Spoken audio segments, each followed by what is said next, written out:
Ragnarok confirmed to be more than a remaster. Frame drop issues and updates post Unreal 5.5. And the tech drill is seemingly coming to base game ARK. You're right, kids, it's Raasclark and welcome to your regular ARK community news. Before we begin, don't forget to hit that like button, subscribe, share around, and let's get into it.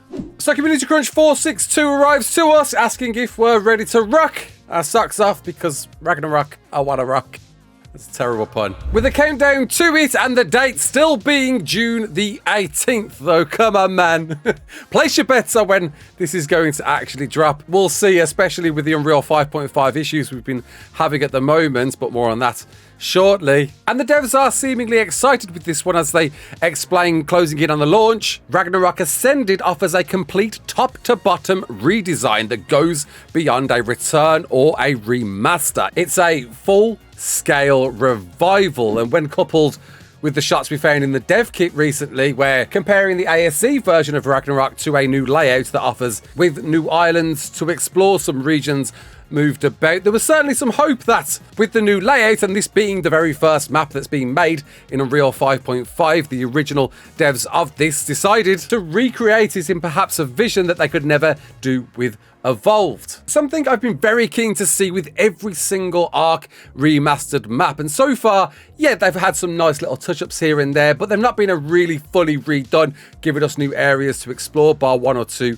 little tiny caves to jump into. And I've always just been left with an aftertaste of underwhelming that, yeah, it's cool to see these new maps in Unreal 5, but I want to see new places, man. I want to be wowed by new experiences, locations to see and do within the maps that I loved within ARK Survival Evolved, and it appears the devs have cottoned on with this one and are gonna give us a brand new look at Ragnarok than we've ever seen before with other maps. Explaining behind the scenes, it's been a whirlwind of polish and final touches as they prepare for the rollout, acknowledging how much this map means to many of us. Providing some new key art, which looks absolutely gorgeous. Really love this one. The depiction of the ice wyverns. Of course, the tech unlocks we're going to get on Ragnarok, tech sword and tech shield. The lava golem there looking menacingly at the back. Of course, a mini-boss that we'll have to face in Ragnarok. And of course, the bisons that are going to be brand new creatures arriving to tame on Ragnarok with some interesting abilities, such as some way to throw creatures off cliffs and of course create milk for you, so you no longer need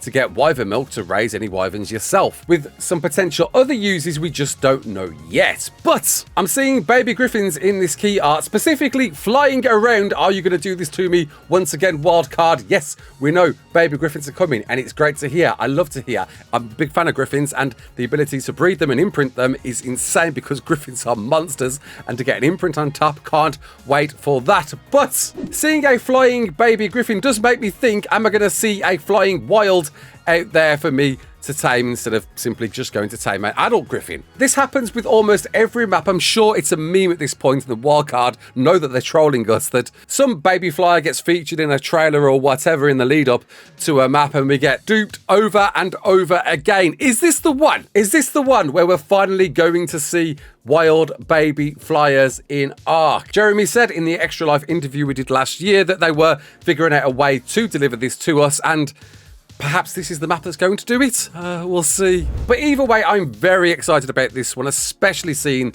that it's been given more than just a remaster. And 18th of June, we'll see about that, wildcard. We'll see, eh? Not forgetting, of course, on the day there's going to be a Lost Colony expansion pass day 0 content, where if you pre-order Lost Colony, you're going to get a first look at exclusive Lost Colony gameplay content, with full details to be officially released by Wildcard. But we know by looking at the dev kit previously, and we showed this off in an earlier video, that there is a skill trees character progression system coming to ARK at some point soon. And seeing that it's in the dev kit, could this be the content that we're going to get our hands on when we get to pre-order Lost Colony? Well, at the very least, we know some other content we're definitely going to be seeing. Or could it be structure pieces? And a big shout out to GP, who did a data deep dive into the files of the dev kit to find a bunch of different new features coming to ARK at some point in the future, including Gothic structures, possibly a brand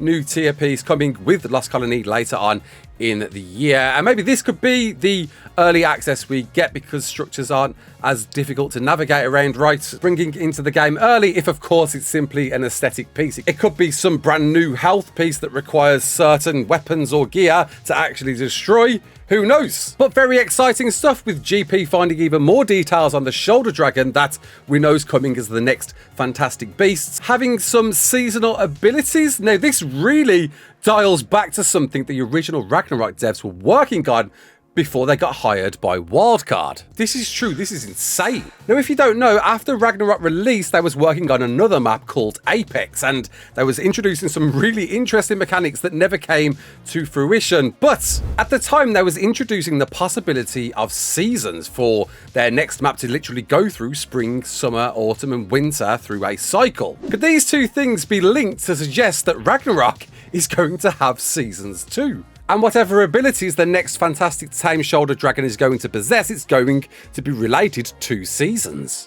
Either way, I don't think we're going to get to see this at launch because there's already a monetized piece of DLC on the day this pre-order stuff for Lost Colony, so they'll save this next fantastic beast for sometime in the future that may take advantage of seasons. If Ragnarok does come with seasons, then I think we know what to expect. And there's a bunch of other cool things that GP found out. I won't try and steal all of that. Go and watch GP's video if you want the full lowdown on what he dug out. But speaking of digging out, there was one particular structure he found that really got me invested, because under Lost Colony / structures is something called a tech drill. Now, you might remember we featured a tech drill mod that was shown off about a month ago that was created by Zarthan, and a innovative new structure piece that allowed you to literally build under the mesh. With some confinements there, not only did you need to get some insane resources, a heck of a lot of elements and metal amongst other things, it's definitely one of the most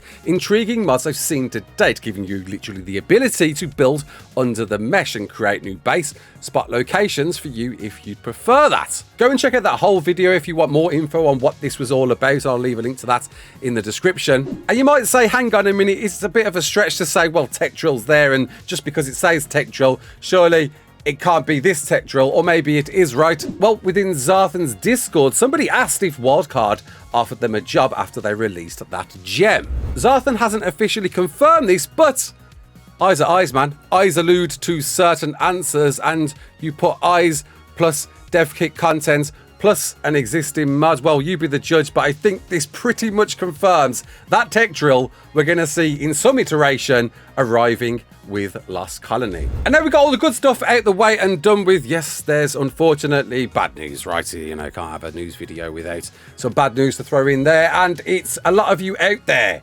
suffering with frames, bad frames. I'm hearing so many people that are running into FPS issues, FPS drops all the time. It's been happening since the 5.5 update. It's still happening, and it's still not being resolved. The devs are aware of this, with it being their high priority right now in making sure they get this resolved before Ragnarok arrives, surely, and have dropped a Google Doc to ask you to fill in to help them identify the cause. It seems they're not 100% certain on what this is, but are making waves to try and create a resolution. Dolly went on to mention this is for people who are finding a sudden and sustained frame rate drop of over 80% that doesn't recover during gameplay. So, you know, fill it out if it really is affecting you that bad. Either way, it's still happening, it's still a thing, and server performance just isn't the greatest since this, at least on official, though that could be related to the event and people just simply abusing that. Who knows? I'm just, I guess, complaining from my own stance being unofficial. There's enough here to get fixed, and does need to get fixed before Ragnarok arrives. I reckon we'll see a delay if we don't see this fixed prior to Rag dropping, I guess.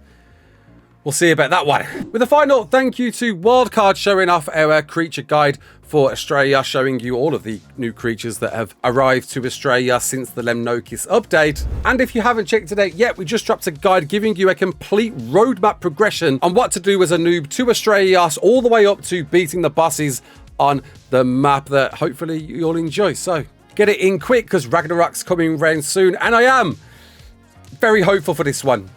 This could be a big momentous moment in the world of ARK if it's a well-optimized and well-performing remodel of the very first map, a fan-favorite map at that, that's been completely built from the ground up in real 5.5. How are you feeling about this one? Comment below.